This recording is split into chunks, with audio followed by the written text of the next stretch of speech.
আজকে আপনাদের আমি দেখাবো অল্প তেলে কিভাবে করলা ভাজি করতে। করলা ভাজিটা খেতে মজা লাগবে, কিন্তু অল্প তেলে। ফার্স্ট টাইম অল্প তেল দিয়ে তারপরে একটা শুকনো মরিচ দিয়ে ভেজে নিলাম লাল লাল করে, তারপরে করলাগুলো দিয়ে দিলাম, তারপরে দিয়ে দিলাম পেঁয়াজ, তারপরে দিয়ে দিচ্ছি আমি কাঁচামরিচ, তারপরে দিয়ে দিচ্ছি আমি লবণ পরিমাণ মতন, আমার যতটুকু লাগবে, যে যতটুকু পরিমাণ খান ততটুকু দিবে।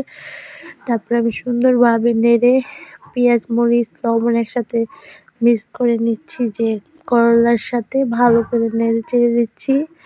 নাড়াচাড়ার পরে কিছুক্ষণ আমি চুপ করে রেখে দিচ্ছি, তারপরে আবার আসছি। এখন এটা আমি হলুদ ছাড়া ভাজি করতেছি, সাদা সাদা। আপনারা চাইলে হলুদ দিয়েও করতে পারেন, আমি কিন্তু হলুদ দিইনি।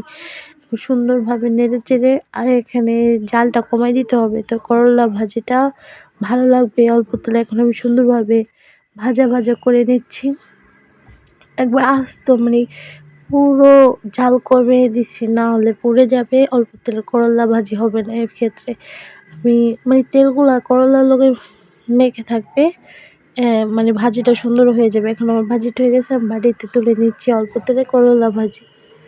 আপনারা চাইলেও ট্রাই করতে পারেন।